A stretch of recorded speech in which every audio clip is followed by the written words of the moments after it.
Hi, this is Kimberly with Max Reviews, and today I'm reviewing the Focusrite Scarlett Solo 3rd generation USB audio interface. Just give you a good look at it. I have the Sharpie on top of it, so I'll give you an idea of how compact it is. It's a really small but very good quality piece of equipment. Let's say you play the guitar, or if you sing, if you have a podcast. This is perfect. It's a good price, excellent quality, plugs into your laptop.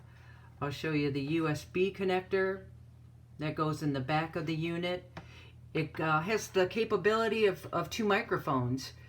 It's a 1/4-inch jack. You can use that for another microphone or for your headphones. And it's got the XLR connector too on the left end of the interface. So you don't need a lot of expensive equipment. If you want a home studio, you have it right here. The Focusrite Scarlett Solo 3rd generation USB audio interface. I highly recommend it.